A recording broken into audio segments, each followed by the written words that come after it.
Welcome to Mango Explains the Stardew Valley mod apocalypse. Now that I got your attention, let's talk about what is happening with the new update. I'll be covering what is coming, looking at when we think it will happen, and how to prepare for the event. All of this will be from the viewpoint of using mods with Stardew Valley.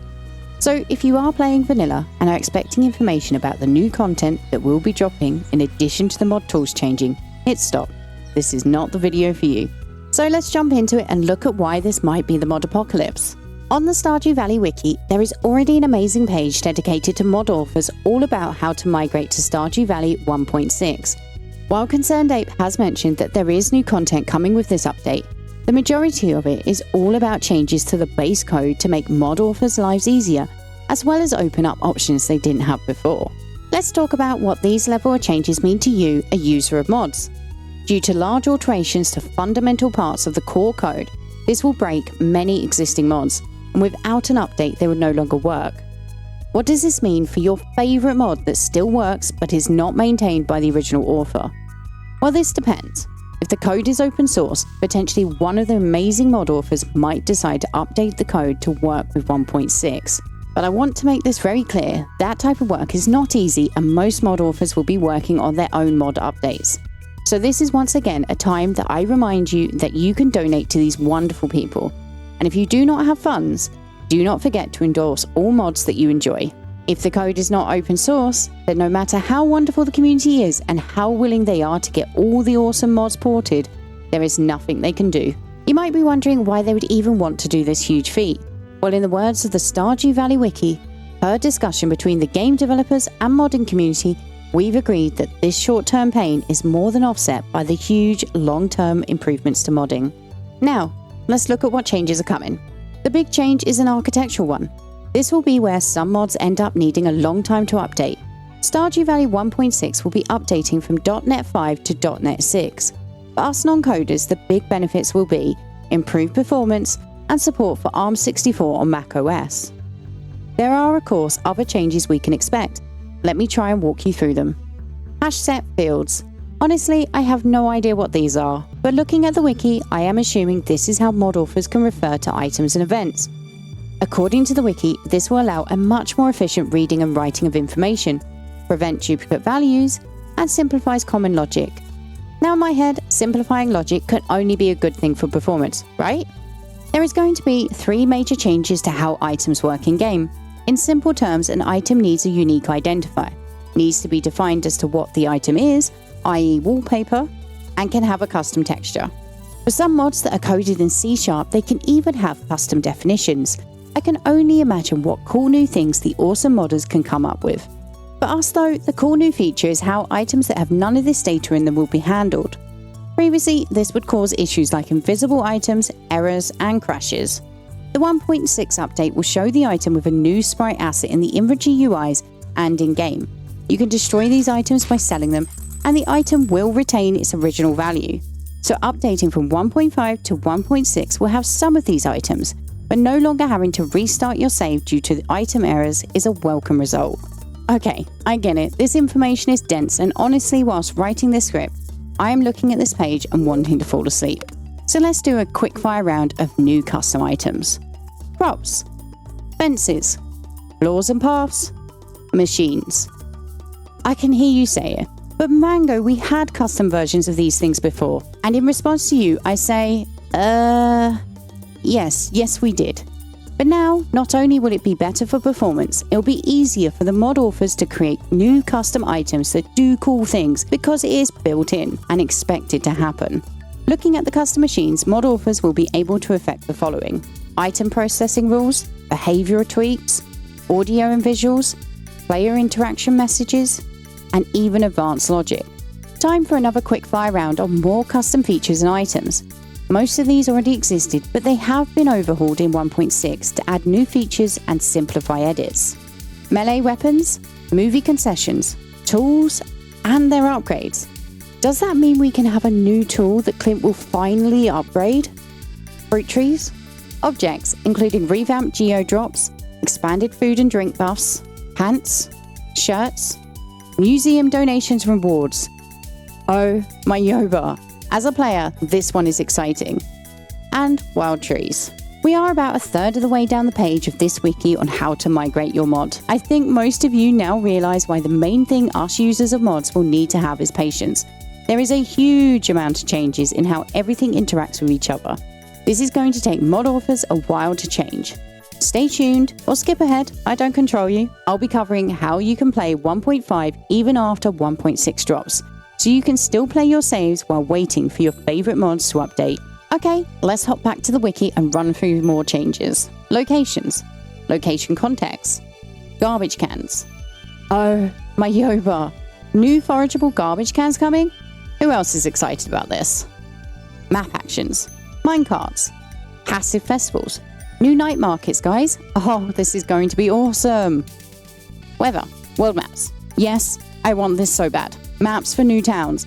Oh, my Yoba's so freaking cool. Buildings with upgrades. Does this mean we can have new buildings with upgrades? Robin, more work for you. Okay, seriously, if you weren't feeling like you should be patient, this next one might make you raise your hands in cheer and then place them squarely under your rear. Build anywhere. Buildings and animals are no longer hard-coded to the farm. Robin will let you choose where to construct the building. I am assuming that Marnie will allow you to choose a barn on another map location too, but we'll have to wait to find out that information. How cool is this? Alright, back to the quickfire. NPCs, farm animals, pets. That's new dogs and cats, or maybe hamsters, or even dragons. Monster eradication goals with rewards. Phone calls, shops, dialogue changes, schedule changes, other NPC changes, buff overhaul, custom audio, custom data fields, custom giant crops, custom movies, custom wedding events. Oh wow. Game state queries, color fields, tokenizable string format. It looks like this will make it simpler for mod authors to reference items, NPCs, and even our name easier in dialogues. Event changes, mail changes, game login changes. And that is just the changes that I think I understand. There are many more. And if you are interested in a deeper dive, then I recommend you read the wiki page, linked in the description. Honestly, from my no-coder brain, this update looks like a large portion of the changes are all about making the whole game with mods run better and faster, which is so amazing and I'm super excited for it. My favorite new feature is the new world maps. Honestly, as a directionally challenged person, this is amazing. Let me know what features you are excited for down below in those comments. Okay, now we know what's coming, let's find out when. Honestly, at the time of recording, I don't know, and neither do the mod authors or the developers really. What I can tell you is that it is in alpha. Only the changes I have spoken about, no content spoilers, and has been described as in final testing. Pathos Child, the author of Smappy and many other mods, said, "There's no specific timeline, since it depends on what issues we find during testing. We unofficially expect a 1.6 release on PC before Christmas. Also, you do not need to be a mod author or very active on the Stardew Valley Discord server to try it out.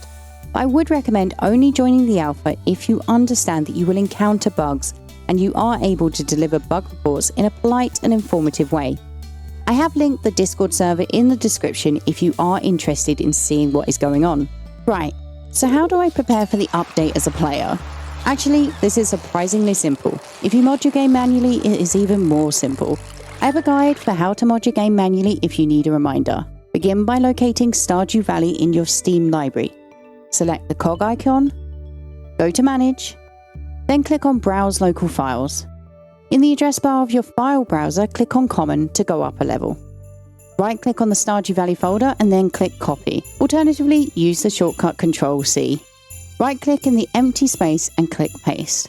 Alternatively, use the shortcut Ctrl-V. Rename the folder to Stardew Valley 1.5.6. Now to play Stardew Valley 1.5.6 after the update is pushed by Steam. You go to your Stardew Valley 1.5 folder and launch either the vanilla game by double-clicking on stardewvalley.exe or the modded version by clicking on stardewmoddingapi.exe. That's it, all done. If you use Stardrop Mod Manager like me, well, it's a little more complicated. You will need to remove the mods you want to use manually from the mods Stardrop installed mods folder and paste them in a higher level mods folder. Reminder, you can get to that folder by clicking on the mods folder in the address bar of your file explorer. This is probably the hardest part, honestly. But you can open StarDrop, choose the profile you want, hide disable mods, right-click on the mod, click on the option Open Containing Folder, go up a level in your file explorer, copy the folder that is selected, and then paste it into the mods folder that is located in the Stardew Valley 1.5.6 folder. Finally, as a special treat, here is a prolific creator and an inspiration for so many. Hi, I'm Lima Cat, or Cat. I've been part of the mod making community since about 2019, when I made my first mod, which was the Ranch expansion, adding more dialogue and events to Marnie and Jazz, who were my favourite characters at the time. I then went on to make Mr. Ginger, the cat NPC, which is still probably my most popular standalone NPC mod. And in 2020, I made East Scarp, an expansion mod, initially so that people who were creating their own NPCs could have a place to put them, but also as a chance to put all of my characters together in a more consolidated environment. Thank you so much for the introduction, Kat. Well, my first question is, what can we do to assist mod authors? Well, first and foremost, please be patient with them. There are a lot of new changes added in, especially to things like custom NPCs, where the way that we enter them into the game now, the formatting has changed quite a lot. One of the challenges has been the fact that there isn't a lot of references for us because this coding system is all new. So Ethos's GitHub has some very clear explanations on how to do things, but also there are no tutorials or anything at the moment. Some mod authors have pioneered the scene and they've basically helped and supported the other ones along, and hopefully at some point when I've finished updating mine, I'll be able to help and support that too by adding some posts to my blog in which I share tutorials on how to make mods. So if you did get in a situation where you had an old mod that wasn't being updated for the 1.6 format and you wanted to give it a go yourself, you could have a look into that. It's not that challenging a process, it's just a bit of a learning curve. A lot of the stuff won't be tested in an in-game situation because we've all been, getting them out as fast as we can. So if you find any bugs, report them, use a SMAPI log because that helps us work out where the problems are, and then be patient with us as we fix them. It might also take a while for some people to update because they're playing. Mod makers like to play the game as well. Give us a chance to sort of test everything and experience it ourselves as well. I think the most important thing is the SMAPI logs. Like the amount of bug reports that people get that are basically, this thing is wrong, but you can't tell what is wrong without being able to look at what mods they have involved and knowing where it is. You mean the SMAPI log that is uploaded to the log parser on smappy.io? Yeah. Not copying from a console, guys. Yeah. I didn't know this until recently. I think you were the one that taught me, Kat, that the console doesn't actually display every error. So it is important to go to the smappy.io website and use the log parser. It's also a very useful resource to you as a player too, because it'll break down so you can see the errors more clearly than just looking at the whole log, which is just a mess. And it will highlight things like if you're missing a particular mod that is needed to make the game run, that sort of thing. You may get requests if you are posting error logs for things like patch summaries and stuff. If you don't know how to do those, just ask the person requesting it for further clarification. Just very useful resources for us to know exactly what's going on with the game so that we can pinpoint where the error is and fix it. There's going to be some errors. We have got the alpha for testing on it, which is the mechanical side of things, none of the new content, but there's going to be something that slides through, or there's going to be situations that people get set up that might not happen in a test game. Yeah. Like combinations of mods that may not play nice together and this sort of thing. Another thing that you can do to support mod authors is to support the people that do the hard bits behind the scenes. So Pathos Child, who runs SMAPI, without SMAPI, basically mods wouldn't exist. We wouldn't be able to create the content and there just wouldn't be this world of opportunities for us. So if you want to support SMAPI, you can help in that way as well. That's on the smappy.io thing too. That is a fantastic idea. Yeah, the simple fact is without that SMAPI loader, none of the mods would work right now. And there are many framework mods, like you said, that support what you do. Yeah, there's two sorts of mods. There's content mods and framework mods. The framework ones are the ones that the content mods need to run. Mm-hmm. Those are the ones that sort of do the stuff behind the scenes that you don't really see. stuff like JSON assets, content patches, the major one, and that sort of thing. Some of those might be a bit slower updating than others, which might mean that, for example, some of your favourite mods might be slower to update because they're waiting on that. So yeah, patience. And if you've been playing modded, it probably wouldn't hurt to play the game unmodded for a little while anyway to experience any new content undiluted by additional stuff. That's actually a fantastic suggestion. I love that. Well, that kind of leads us on to the next bit. Well, maybe. I don't know. You tell me. But what is the change that is the most exciting for you? Oh, there's so much cool stuff. I think the most exciting thing is that now stuff that used to be locked behind actual hard-coded side of things, stuff like the weddings, the minecarts, the garbage cans, are now things that we as content makers can actually just add. So, like Escarp's going to have a minecart system that doesn't require an additional utility framework to run on. There's going to be garbage cans. I'm having a bit of fun testing those. Yay! And, just this kind of stuff. The wedding thing, I haven't gotten into yet because it looks complicated, but, I'll get there eventually. My main goal is basically to get my mods running at the level that they were previously at for when 1.6 releases. The other thing that's kind of cool is going to be the farm animals. I haven't programmed that in yet, but people have been asking me for ages when they can have a void goat on their farm. Oh. And it is something I want to do. Oh. The limitation at the moment is that Marnie is the only one that can sell the animals. So I can't do Jacob selling like rescue chickens or anything yet, but there's no doubt that probably a framework will come out to actually introduce that at some point. Oh, we just need to keep our fingers crossed then. Yeah. Otherwise, I can give maybe Marnie the void goats under certain circumstances. Very interesting. Oh, that I'm sure has caused some excitement in our viewers. What is the change that is causing you the most trouble? The one that's probably the most complicated was the overworld maps. So, how you can see the world map of all of Pelican Town? Yep. On the regular game, Escarp used to be kind of jammed and on the right, and even worse if ESP wasn't involved, it was really cramped. So we will now have our own map there. At first, I really wanted to do it, but it was not something that I was really capable of doing myself. But luckily, the lovely fellow clown helped me out there and made me a lovely map. Oh, thank you. And then there was the act of actually programming it in to work. I think it is now.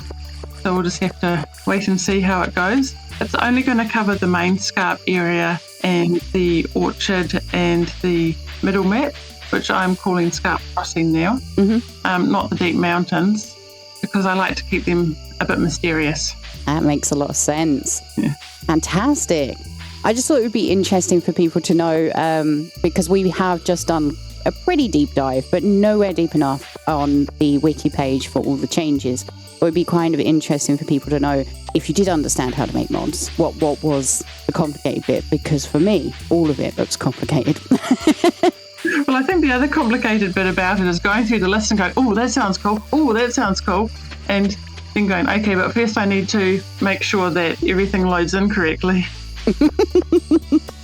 That does make a lot of sense. Before you get into what are these other cool new shiny toys that I can play with. Yeah. The minecarts are cool though. I can't wait. Yeah. Previously we had to use a mod called Integrated Minecarts, I think it was. And stuff like you can also make new decoratable locations and things and build buildings on farmable land that's not the farm. That is going to be fun. So my meadow farm map, for example, where Mango has her slime farm, you can have, I'm thinking in my latest game I might build a high country fish farm. Yeah, that would be fun. Well, actually, I think we've kind of talked about it, but this definitely leads into my next question again. Yay. Excellent. What do you think people should be the most hyped for? Well, two things. The new content, which obviously we're all excited to find out what that is. But also, I think just the fact that there's just so much more stuff that mod makers can do now without having to basically dig into the innards of the game. I mean, just the chance to experience everything in a more immersive way. And there's also quite a few expansion mods coming out soon, which is good for people who like that kind of thing. Yeah, many of them I'm sure are watching. Yeah, it'll be exciting to see what comes out. And eScout's going to have a decent update. You already have got a sort of an inkling with it with what you'll be watching in Mango's playthrough. Probably won't get any more new characters added in this go, but there's a lot more in the works. Again, guys, patience. We're going to get this good stuff soon. It will happen, but patience in the meantime. I'm very excited for those things that you mentioned. I think the fact that, like, as you said, when you were going through the list, one of the hardest things is to choose, that sounds exciting. I could use that. So I imagine for us players, one of the things to be hyped about is what this inspires in all of the mod creators. I think we'll see a lot more like items and stuff being added too, because there's sort of like less reservations about adding too many frameworks and stuff. But it's probably advisable to either continue to play with the 1.5.6 version until the mods update, or, as I said earlier, just play unmodded for a while. I mean, I was playing on the same farm for 11 years or so, and it's just quite nice to go back to the basics of, watering my crops and deciding, whether I'm going to build the barn first or the coop and this sort of thing. All right, well, finally, Kat, how can people support you? Well, firstly, if you're going to report a bug fix, look on the bug fixes pages first and see if it's already been reported. And if it is, then maybe just add on, a link to your own Smappy log or something, or further detail if the person above you hasn't provided it. We do get a lot of reports of the same bugs, and some of them are within our ability to fix and some of them are not. Just make sure you download it from Nexus or ModDrop and not from non-official sites, which are usually not up to date anyway. If you join the eScout Discord, you can get access to the alpha and beta files of the other mod makers. Some of them are extremely advanced, probably more than some of the mods that you can download from Nexus. Ooh. And we'll add more characters to eScout, because one of the most nerve-wracking things, especially for a first-time mod author, is putting your mod up on Nexus. It can be daunting when you get the bug reports coming in, and for that, most of us like to have them play tested as fully as we can beforehand, which is why there's quite a lot in our alpha and beta channels, which have a lot of content to them. The other way to support us is, if there's a creator that you particularly like, a lot of us have Ko-fi accounts, and some of us have Patreons. So you can have a look for that. Most will have it listed in their portfolios and their profiles. Leave positive comments. Nothing gladdens me more than looking at my Nexus comments and finding somebody saying, "Oh, I love your character." It's a lot nicer than things like, "This is broken, please fix it." Yeah, I can imagine. Yeah. That's definitely inspiring, I can imagine, but especially when most of your feed would be along the lines of bug fixes, which is helpful, especially when they're polite and have all the information. But it's probably incredibly helpful as well to just see, I love X event, it inspired me, or, I love that character, it's my favorite. Or I love that item you created. All those sort of comments. Remember that we thrive on positive reinforcement, and that it's nice to also say when you just enjoy something. Obviously, back to the patience thing. Some of us are going to take longer to get things updated than others. Some will be locked by the fact that they'll be waiting for something else to update. Whilst we're trying the best we have, life events happen as well. We don't know when 1.6 is going to drop, but 1.5 dropped, I think, a week before Christmas, which is quite a rough time for people to be struggling to play catch up. It's a lovely time for the end users, as in it's a gift from Concerned Ape, but maybe not for the mod authors, for sure. So, we don't know when 1.6 is going to drop, but it'll probably be fairly sudden and not particularly announced like the other ones were. Basically, politeness, bug reports with full Smappy logs, and let us know if you enjoy things. Nothing is more encouraging than positive reinforcement. Videos and things as well are pretty cool. Oh, bless you. Well, that's fantastic and very, very informative. Thank you so much for taking the time to talk to us today, Kat. I will make sure that all of the links that Kat mentioned is down in the description below for you. Well, lovely peeps, I do hope you found this video informative and enjoyable too. If you did, please do hit the like button, as it really does help my channel. It was awesome to have Lima Cat join us today. Do give her a warm hello down in those comments, as I really hope she will join us again in the future. And with that, I want to say thank you for watching, liking, commenting, and subscribing. And of course, a huge and very special thank you to my wonderful Patreons, whose names are scrolling across the screen as I speak. And I will see you in the next one. Bye for now.